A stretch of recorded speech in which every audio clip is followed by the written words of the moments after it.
Yo, what's up? SCG 187, LG Cartel 213, Vera Indio Stilo. What's up sa inyo lahat mga kapatid dyan, lalo sa Brown. Ito po episode natin ngayon. May nag-PM sa akin, hindi ako nagagaguhan sa PM niya. Parang okay eh. Sabi niya, OG, kwento mo naman kung nagdaan ka na sa kulungan kasi para naman talaga maniwala kami. Baka mamaya kasi nagko-content ka lang. O eto po mga Gia, kay kwento ko sa inyo. Kwento lang po ito baka mamaya marami baka sabihin di na nga malaki pinagmamalaki pa. Ano yun? Parang sa flip-flop. Hindi po. Ito po ay kwento. Ang makikinig lang talaga dito, yung mga may pinagdaanan din dito. At hindi man may pinagdaanan, yung mga mas bata sa akin, magkaroon kayo ng idea kung paano. Kasi ang napakahirap sobra. Sobrang hirap. Di ko lang alam ba't ako nakaano ngayon, nandito pa ngayon. Tingnan nyo, yung una po, dati nagbebenta tayo ng mga illegal, mga baril. Baril na, kaya rin, naalok ng tropa. Kasi ganun nung araw Alukan Naalok natin. Ngayon, na-check ako ng pulis. Pulis. Na-entrap ako dyan sa kanto namin, nahuli ko, ng mga kapulisan natin. Pero, unang-una muna bago kang babangkitin, pinapasalamatan ko yung lahat ng kapulisan natin. At mga kaibigan ko dyan na hepe o kung sino mga kaibigan ko dyan pulis. Alam nyo kung bakit? Kung hindi dahil sa inyo, hindi rin ako makakapagbago. Isa ang mga pulis sa nagbigay ng daan. Sa baluktot kong daan, dinerecho nila. Kasi akala nyo, salbahe pulis mabait. Sila rin tumulong sa akin para maidiretso ko yung daan So ngayon, yung mga dati, yung mga nanghuli nga sa akin dati, kumpare ko na ngayon, tropa ko na. At maraming salamat palagi, mga sir. Mga tropa ko dyan, na mga pulis. Maraming salamat sa inyo. Hindi ko talaga makalimutan. Isa ang pulis sa nagturo sa akin kung bakit naging diretso ang daan ko. Ngayon, mabalik tayo na check ako ng pulis. Hinuli ko sa kanto namin. Entrap ako. Nahulihan ako. Suma total. Pera. Gamit. Nahulihan ako. Nakulong ako.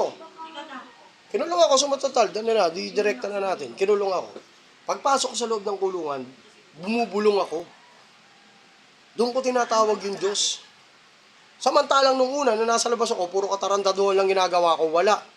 Never natin nakikita yung Diyos. Hindi nga natin sinisin Kung mag-chat-chat yan, di natin sisin Kung nag-chat-chat lang yan Kasi nga, inaatupag natin.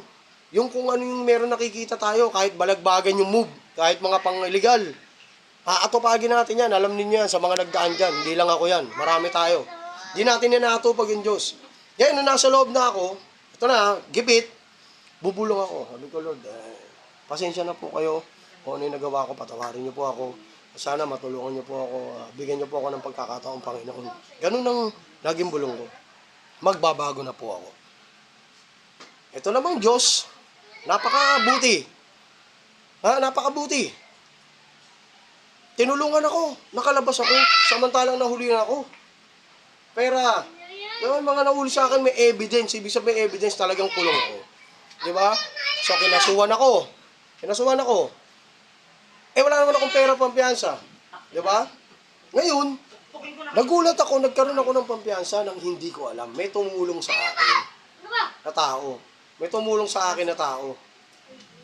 Napakabuti ng Panginoon. Ngayon, lumaya ako. Pero meron akong case. May kaso ako. Nakapagpiyansa ako.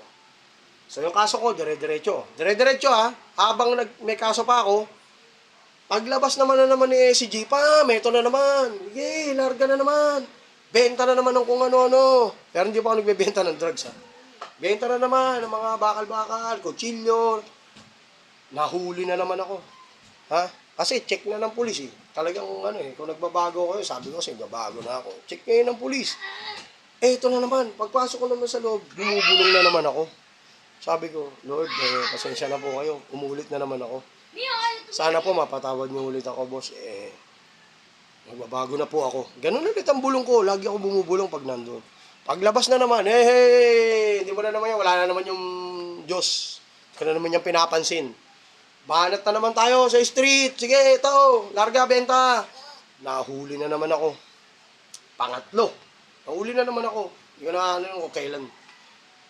Kung sino may mga dyaryo dyan sa akin, sana meron kayo may send nyo sa akin. Nasa dyaryo ako Lahat ng huli ko nasa dyaryo. Kasi po, nung araw, talaga number 1 akong tinitira ng headquarters. Kasi Ano talaga ako perwisyo, abuso. Abuso talaga ako noon. Nahuli na naman ako. Bumubulong na naman ako sa loob. Lagi ko naman tinatawag yung Diyos. Di ba? Lagi ko na naman tinatawag ng Lord. Ano naman ako? Nagkamali na naman po ako. Gumawa na naman ako. Sabi ko, boss, kung ito na pinakahuli, wala na po ako magagawa. Pero patawarin niyo po ako sa mga ginawa ko. Yun ang sabi ko. Ito na naman. Nakalaya na naman tayo. Pinalabas na naman tayo ng Diyos. Napakabuti. Napakabuti. Kaya salamat palagi sa Diyos. Lumaya ako. Pagkalaya ko, eto na naman. Nahuli na naman ako. Gumawa na naman tayo ng aberya. Ganun na naman. Iisa lang yung ginagawa ko, yung pa rin. Oh, wala. Talagang ganun ang buhay. Bumulong na naman ako. Pinalaya na naman ako ng Diyos. Napakahusay, napakabait talaga ng Panginoon. Pinalaya na naman ako. Pagkalaya ko, talagang in-straight ko sa sarili ko na. Kasi, actually, nahuli ko sa loob ng bahay ko. Nakuha mga baril ko malalaki. Sobra. Alam ng pulis, yung mga pulis na nahuli sa akin, may mga baril ako malalaki, pati 357 ko malaki. Nahuli lahat. Lahat na yun yung pinakalas na huli ko. Pagkahuli sa akin, nandun ko sa kulungan, sobra, kinikilabutan ako. Pinalaya na naman ako ng Panginoon. Kaya halos salamat sa Diyos palagi. Lagi akong binibigyan ng pagkakataon. Kaya kayo, binibigyan kayo ng pagkakataon ng Diyos nang hindi nyo alam. Mararamdaman nyo na lang yan pag paulit-ulit na lang natin ginagawa. Naramdaman ko yung presensya ng Diyos. Kaya ipinasok ko dito sa dibdib ko. Yung huling-huli ko nung pinalaya ako ng Diyos, sinabi ko sa sarili ko, hindi na ako makakako, hindi na ako bubulong sa loob. Sa labas mismo, dapat gawin mo sa sarili mo muna. Kasi sarili mo lang makakatulong sa'yo, hindi ibang tao. Binago ko ang sistema. Inalis ko lahat ng gamit, ng baril, inalis ko. Diba? Kasi sa baril kumikita talaga ako eh. Natutustusan ko eh. Pero, tiniis ko. Ilang taon tiniis ko. Naging ayos yung buhay ko. Naging okay. Nung mga taon na tinitiis ko, sobrang hirap. Papapaiyak ka sa sobrang hirap. Kaya nga buti, hindi pa ako nagpamilya nun. Talagang hiwalay yung mga anak ko eh. Wala pa ang pamilya nun.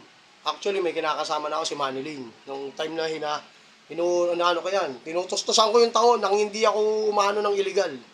Sinabi ko sa sarili ko, last na yan. May kasama na ako sa buhay, may mga tumutulong na sa akin kung ano yung mga pwede kong gawin. Kaya doon na lang ako. Dumadaan ako sa parang dumadaan ako sa butas na puro karayom. Parang nasa gubat ako, para ako nasa jungle kung di ko alam kung ano hahanapin ko. Pero nahanap ko. Nahanap ko ang daan patungo sa kaayusan. Sa tulong yan ng Panginoon. Kaya lagi ako nagpapasalamat sa Diyos. Kung ano yung aral na kuha nyo sa akin ngayon mga kapatid, itutuloy ko yan. Kaya maraming salamat. God bless sa inyo lahat.